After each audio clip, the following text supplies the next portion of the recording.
Good evening. My guy. Bro, how are you? Bro, I went from seeing you like every single week to this might be my first time seeing you in a couple of years, huh? Dude, I think it's been like 2 years now. Yeah, I man. think. Yeah, roughly 2 years, bro. Life happens, it is what it is, but I'm glad we're still connected. Pandemic done changed everything too, bro. Dude, it did. I think it pointed people in so Everything. many directions. If you took advantage, it worked for you. For those who haven't taken Oh, for advantage, I sure. think they're figuring it out. But yeah, bro. But talk to me, man. How's the family? How's the wife? All you above? Nah, things are going good, man. So I have a book that Let's Immigrant go. American, living an American life with an African perspective, and that's Dude, dropping. By the time some people listen to this, the book may have already dropped, bro. So I wanted to really get you on here because I know you have a real unique worldview, real unique perspective on things because you've lived on several different continents, right? You've lived in multiple countries. Even in your yeah. relationship and your marriage, things are very unique because you come from one side of the world, she comes from a different side of the world. You're both parents right now, bro. It's interesting. You know what? I saw that you had posted about it, and I was like, man, I have to hit you up today. I've been so busy, but I'm glad we're having a conversation because I was talking to my wife about it. I was like, yo, Ibs is writing a book, and she was like, oh, what is it? And I was like, yo, like this is exactly what it is. This is my so I 1000% like relate. Just off rip to the title itself, I was like, yo, this is a thing. I appreciate you, brother. But man, Let me introduce you real quick, man. If y'all don't know, this is my man Daramola. Hey, real quick question, bro. I don't even know this. I should probably know this. I'm a bad friend. Is Daramola your real name, bro? It is. That's like that ain't no stage name. That's a name. No. It's my Yoruba name. Like where I'm from, like in Nigeria, right? Like our parents give you a biblical name, and they give you your ethnic name, and then you have your last name. But if you're African, chances are you have like 10 different names also. Oh yeah. So I have a bunch. Daramola is one of them. Oh, because I've met some Nigerians with like, hey, God's child is my first name. So those are Igbo people. So like, Igbo, so you know how you have like three different ethnic groups. So you have your Igbo people, Yoruba people, Hausa. Your Igbo people typically have names like Godspeed, God's Child. Like it's interesting. God's gift. It worked out. God's gift. Yeah. But yeah, man, you in particular, bro. You've been on the Billboard charts a couple times. You've won a Dove Award, singer, songwriter. You got a video on YouTube right now that's getting millions of views, bro. Music producer, right? Mixing engineer, right? You've worked with a lot of great artists that international, from all types of different genres, man. And somebody who's extremely accomplished, I would say, in the music industry and still grinding, still getting. Thank you. Yeah, man.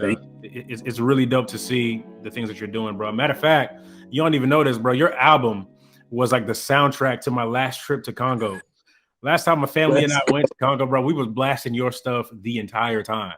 Yeah. Let's go, man. I appreciate that, man. That's love. Man. So no, it was definitely lit. So you say music engineer. You know how they got the stereotype in African families. It's like, look, you could be a doctor, a lawyer, an engineer. Does music engineer count? Like, does it fall in that stereotype?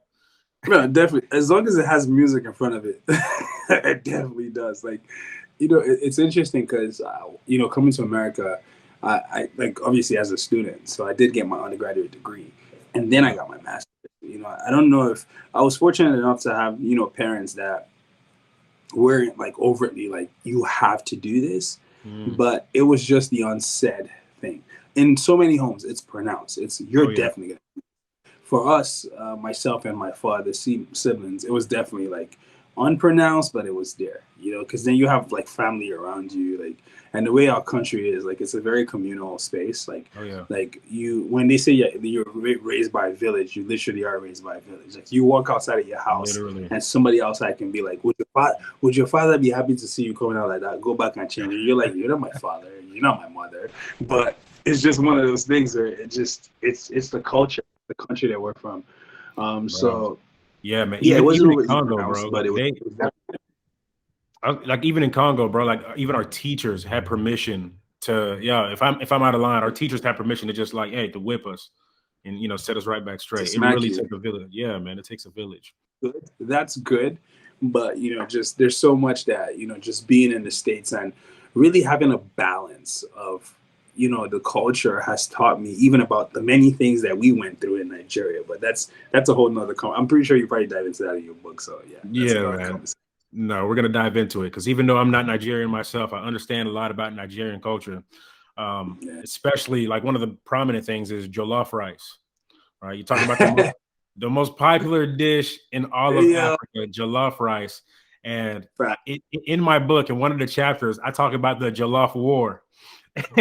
You know, something that's, you know, it's lighthearted, you know, it's friendly, but depending on who you ask, bruh, I don't know. I don't know if it's like they serious. take it We real don't play. serious. We don't play with No, our jollof. the first time that you and I ever kicked it, it was at your place. You know, me and my wife, you and your wife, we had another couple friend of ours, game night and all that. And you know, your beautiful wife, Karen, she went and she made jollof rice for us. I think either you taught her how to do it, or did you make it, or did she make it? No, I made it.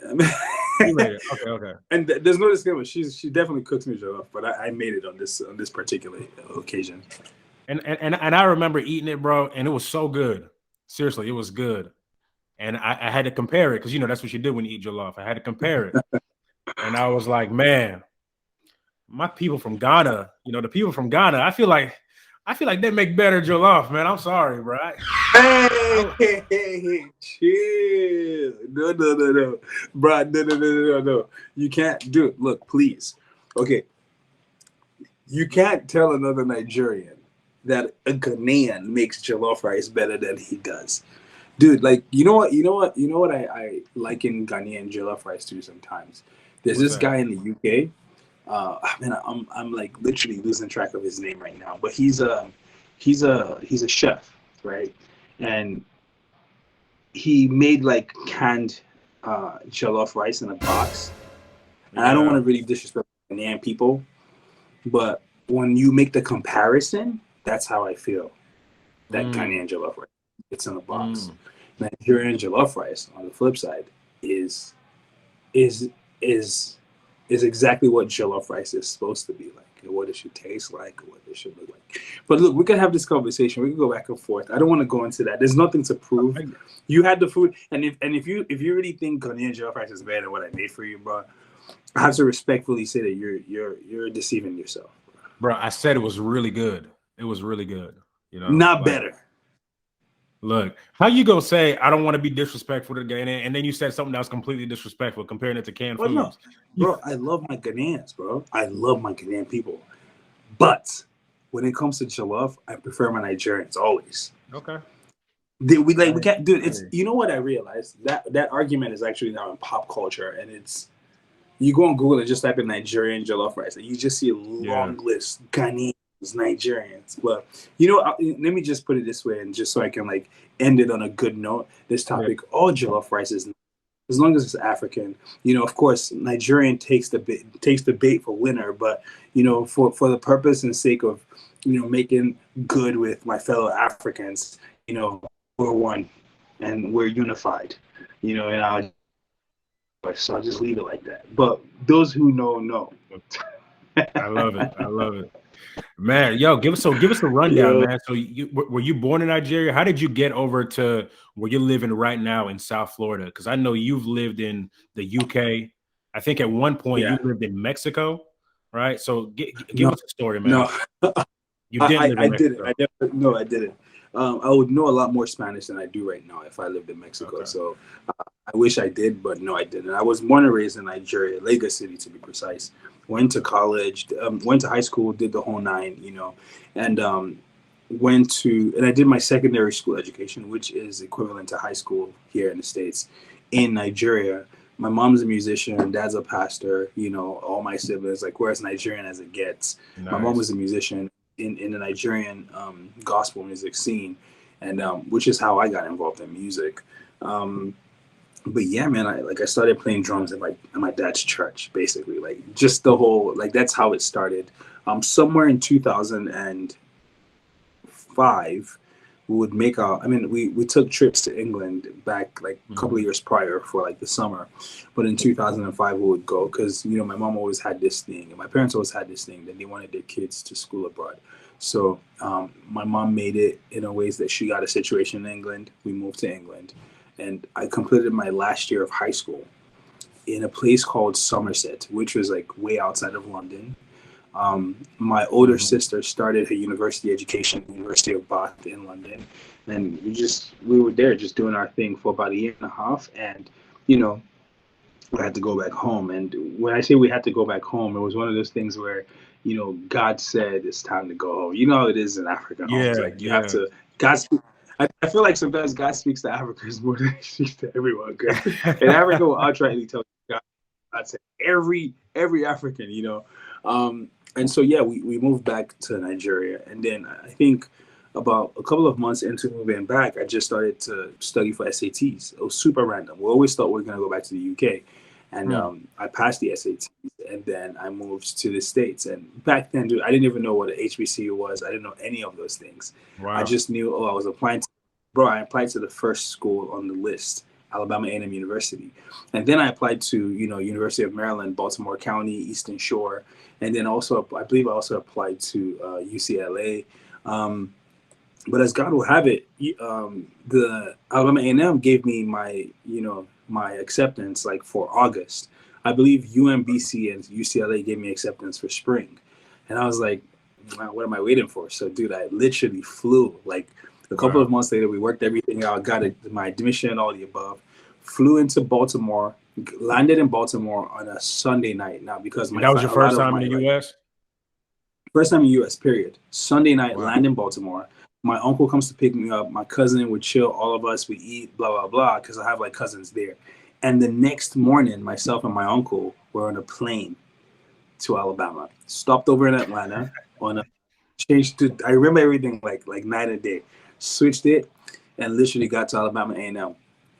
They had to check me in my dorm, all the above, because dude, I didn't know anything about the United States. I just know, I mean, I was well traveled enough to you know, be sociable and all that stuff. But like as far as like the systems moving in, blah blah blah, I didn't know that. So we moved, and my uncle left like 2 days later, and you know, this was me in America. And then I'm in the school, and it's like everyone. I'm me and a lot of African American people. I'm like, yo, this is crazy. Like this was extra culture shock. And then I'm in the South, like the South. So the culture was completely different. It's one thing to come to America. It's a different thing to be in Alabama. It's a different thing to be in Alabama, bro. First time, you know. So, and you know, it was an experience. It was an experience. But the long story short, I did 4 years, 6 years, 4 years undergraduate degree, and 2 years of my master's degree. And I connected with a former NBA player because I started doing like production and whatnot. Connected with a former NBA player, and he had me move over to Fort Lauderdale. So I started doing work here, all the above. That situation ended, and then I was in between, you know, like LA and Atlanta for a minute, and I moved back because I started dating now my wife. And, you know, everything just from there just took, you know, an upwards turn, which was a blessing. And here we are in Miami. That's amazing. That's incredible. So did you and your wife meet then in Fort Lauderdale or in LA, Atlanta? Where'd y'all meet? No, we actually met, which is interesting because my wife she lived in Los Angeles for a while. So she moved from Mexico. She was a signed musician and all, but you know, things happened. She switched up, moved to LA, and she wanted to pursue her career there. And after that, she moved to Miami because she had family in Miami. And I guess coincidentally, around the same time, I was also making my move over here. So we met through a friend at church, funny enough, and we just started talking. It was just friendly relationship, all that stuff. And then I was working on my first album. I realized that she sang. I needed a female voice, and I was like, "Hey, can you do this for me?" Literally, and that was it. And then I left Miami again to go back to Atlanta, and then go back to LA. So, dude, I wasn't even sure I was gonna be in Miami because at that point I had nothing. Like I had like a year left to be in the country, you know, without I was on my I think I'd already gone through my optional practical training. I was on the third year of my working visa, so I had 1 year left. I'm like. And I had an O1B, which you get as a special talents visa because of my work with Lecrae, my Dove Award, with the Dove, the GMA, the Gospel Music Association of America. That's how I was able to even get a recommendation that this dude is recognized Yeah, like this dude is recognized as talent, and that's how I got my O1B, right? And but it was crazy because like I didn't have anyone to file for me, so I was like, man, what's gonna happen? All that stuff. Mm. And even when I got married to my wife was also, she wasn't even a citizen too. So literally, it was a major faith walk. But Wow. love is love, and I think God honors certain things in relationships when you take the right move. And so I just decided to settle in Miami, and yeah, that was literally it. That was it. And Man, a couple of years later, we got married. that's an incredible journey, man. Especially when you said love is love, right? And God honors certain things. Because I really do believe, man, like whenever a man and a woman come into covenant, and it's a covenant that Facts. is ordained by God, right? And it's One thing holy about that, yes. matrimony, he's going to be able to provide. And one thing about you 100. and y'all's relationship is so, I love it, man, because y'all are a couple that shines, right? Y'all are a couple that shines. Y'all compliment each other well. Don't Waste My Time, the song that y'all did together, right? Like whenever I listen to that, I'm like, yo, this just feels like a world of Yeah. experiences just clashing together, and it's amazing. Um, Yeah, man. but right now you're a family man, and you're a husband. You all just had a kid. You're a father now, and there are a lot of things within African cultures that I feel like, honestly, you have to unlearn. You really have to unlearn Facts. because there's in my book, right, I talk about family dynamics, and there's strong stereotypes that African Mm. households are like just absurdly strict, Mm-hmm. authoritative. They lack a lot of Mm-hmm. empathy and compassion.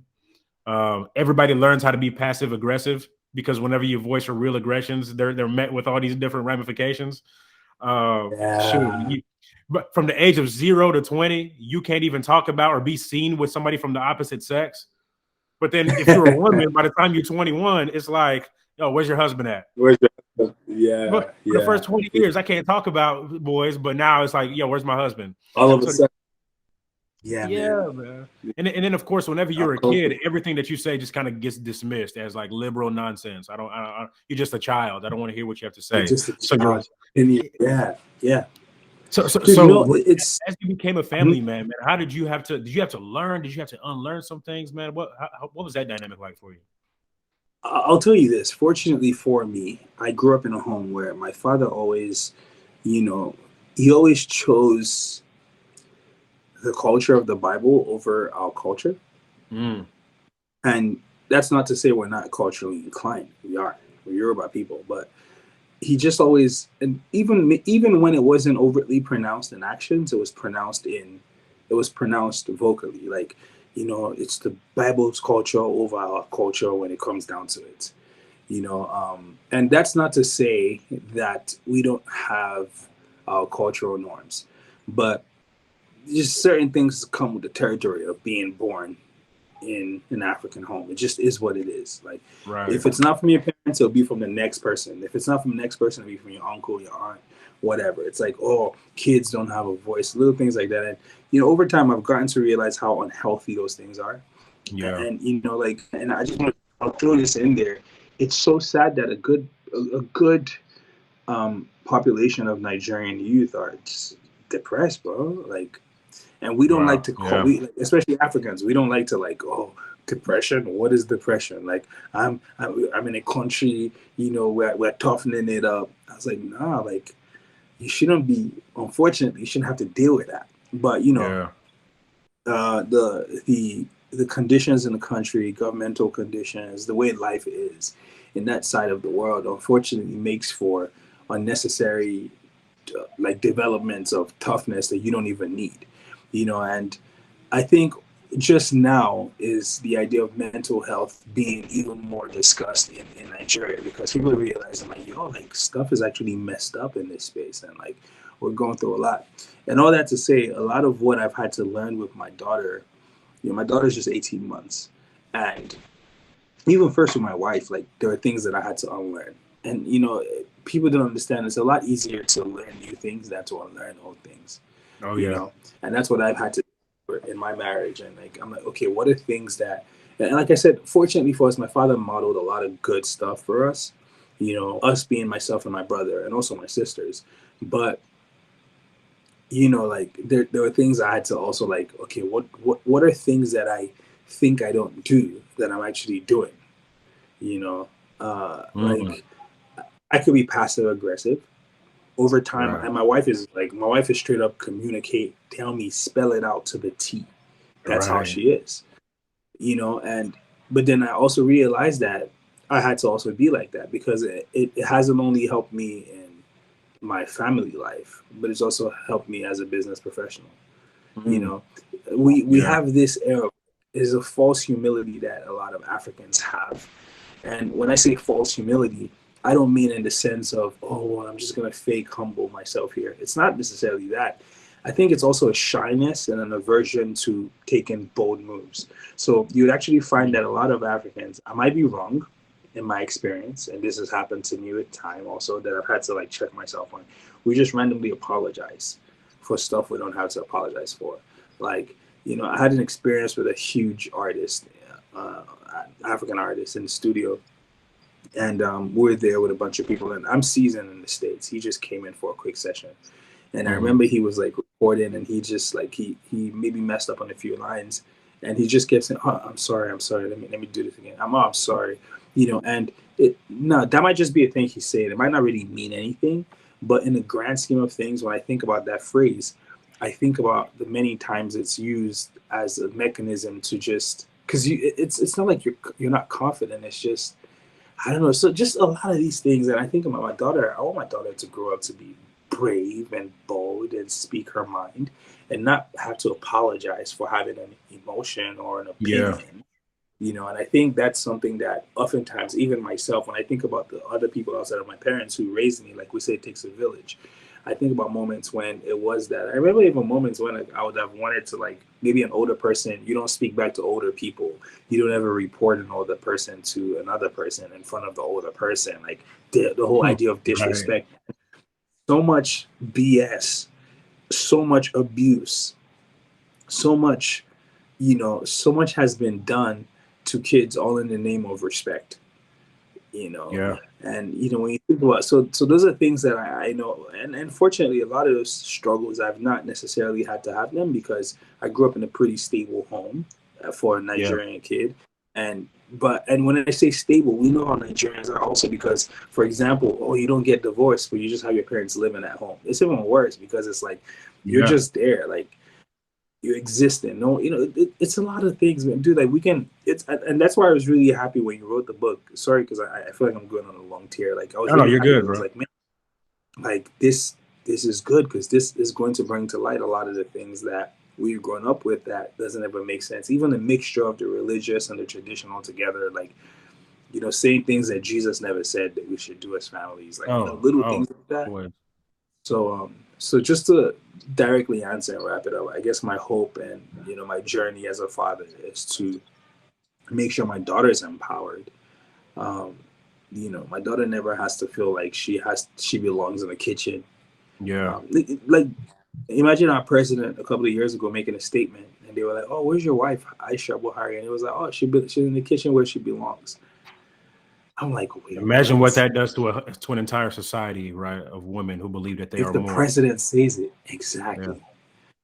So yeah, so I feel like I hope that answers the question, but yeah, there's Yeah, many man. No, things. definitely, bro. And you know what? I never realized that. Yeah, I have a lot of siblings too, or family members who would say sorry all the time with all these different things. Oh, sorry this, sorry that. So that's interesting when you bring up the false humility, or where does that actually come from? Some of that is language, right? But there's another piece of that I think that comes down to, where does confidence come from? You know? I think a big part of it is the confidence. I think it's less language, to be honest. Language is understandable, but I Hmm. think it's more of the confidence. Oh, sorry, let me do this. I'm sorry. Like, it's like, no, you don't have to Yeah, say, but yeah. yeah, What about as a husband? I remember a couple months ago, you and I were on the phone, and we had a little yep. conversation about, like, man, as a husband, sometimes you just want to be able to say, like, yo, I'm the head right now, okay? But you're like, no, I can't do that. I can't say that, but you still have those tendencies of what you saw growing up, where you're just like, no, maybe you have to take over in this way, but it doesn't feel quite right. So, what is that an adjustment for you? How long have you been married now? Right now, 3 years. I'm in my. I'm Right. sorry. We So just so celebrated. so in over in over 3 years of marriage, man, have you had to shift a lot of your mindset? Because it's not just an interracial relationship, it's also an intercultural In a relationship. cultural relationship. Yeah. Yeah, man. And you are both coming from cultures that are both very strong, very confident, right? Opinionated. Yeah. What's that Yeah. like?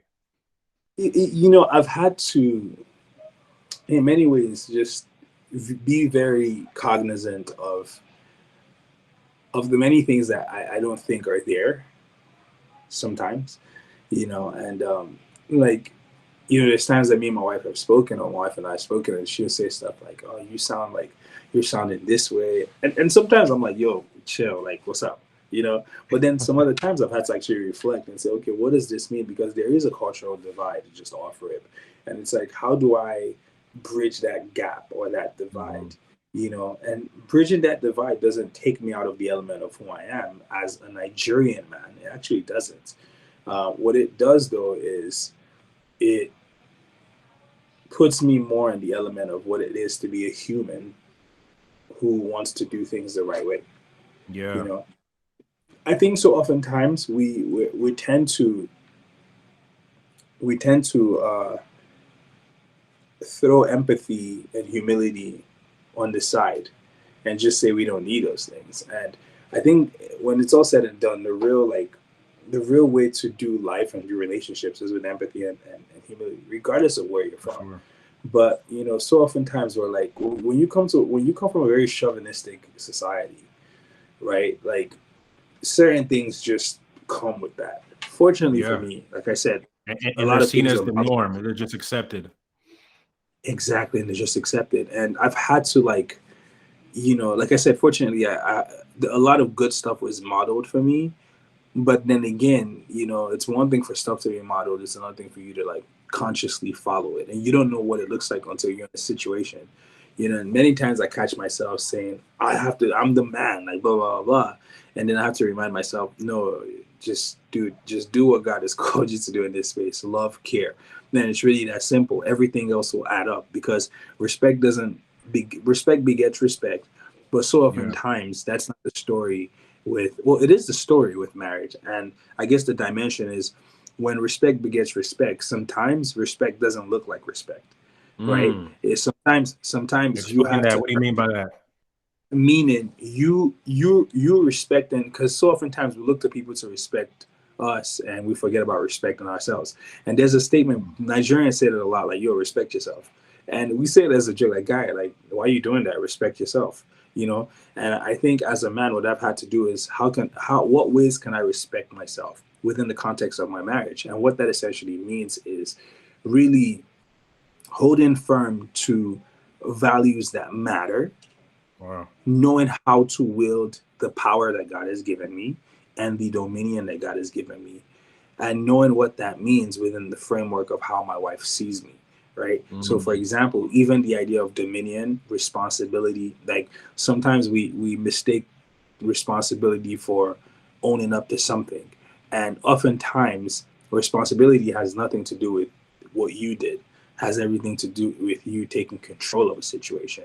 And so when I say that, that's what I mean by respecting yourself, because respect is earned that way. Like, I know many times when I say, thank you so much for taking leadership in this or doing that. And it's also challenging for me as a man, because now I'm listening to someone who's constantly saying, hey, thank you for this, or calling out the things I'm doing, right? Or being vocal. Like, I didn't marry my wife to not talk. Right. I didn't marry a wife to not have opinions. I didn't marry a wife to be in the kitchen. I cook. I love cooking. Like, that's my thing. I actually enjoy cooking. I told you, man, you threw down with the jollof rice. Bruh, and then I also have a wife, because it's also a partnership as much as it is, and this person's here to help you and also help you walk in life and all that.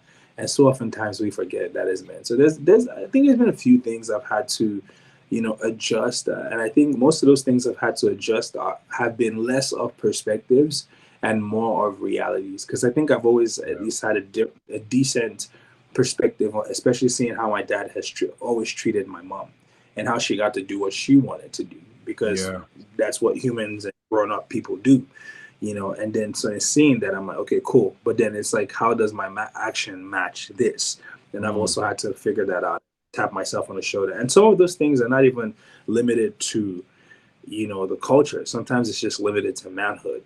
But then again, the tie with the culture, you come from a place like you grew up in America, you see, women's rights and all those things. Like that stuff gets ingrained in your mind. But you grew up in a country where some parts of the country, women just have to cover their faces and can't be seen. That also gets ingrained in your mind, So yeah. Yeah.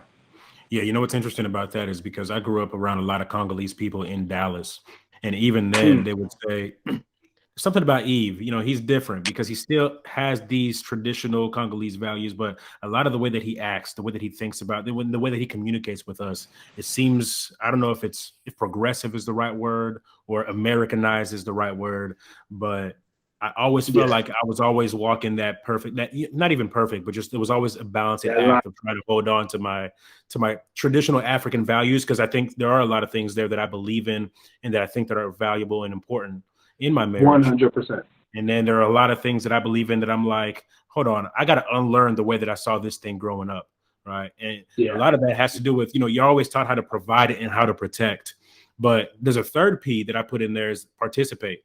A lot of time that's not modeled, especially from manliness, right? From manhood. Yeah. Try to protect and participate. A lot of times participation has to do with just communicating and understand how to be clear and effective with processing your emotions, being able to articulate that properly.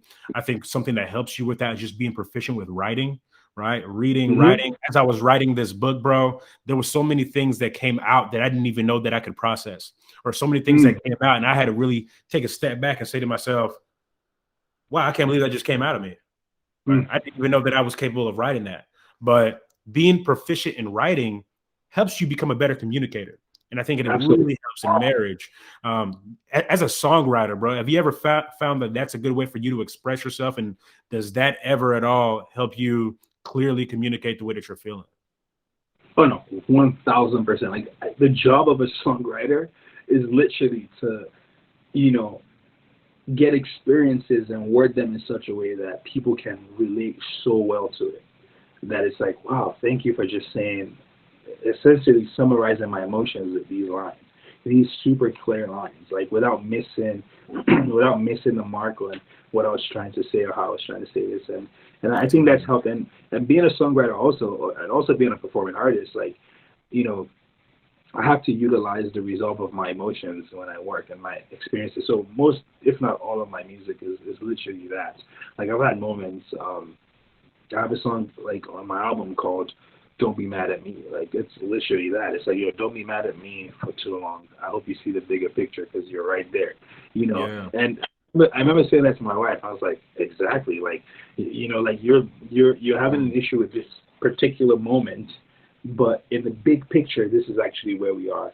And so oftentimes it's easy to, pin into what's going on right now and never look at the bird's eye view, and that's what I've had to learn to do in my marriage, and also, what I've also had to encourage my wife to do also, and just be very, very unified front in every single aspect. So, yeah. I love it, man. I think that's going to help a lot of people out, bro. I feel like every time I talk to you, I always come out with some type of gem that I can go and I can apply, a little better. So, man, I appreciate you, man. Thank you for agreeing to be on the podcast. And is there anywhere that people should go and look for you? People that should go and find you? Any projects that people should go and be on the lookout for, or what? Yeah, dude. I've been doing a lot actually over the past few. I've been doing a lot of like production for other artists. I'm working on my album that's due sometime next year, most likely first/second quarter. And I'm potentially I've been doing a lot of art, a lot of NFTs. Funny enough, and I might actually have an official display with at the FTX Arena with the FTX company, which is super crazy. We just got work super alpha. It's crazy. But yeah, man, just a lot of that. So you can find me on Instagram, Twitter at It's Daramola. That's ITSDARAMOLA. Spotify everywhere. My music is everywhere. So yeah. My man. Everybody be on the lookout for him. Daramola, appreciate you, brother. Thank you. Thank you for having me. I appreciate you, bro. Good evening.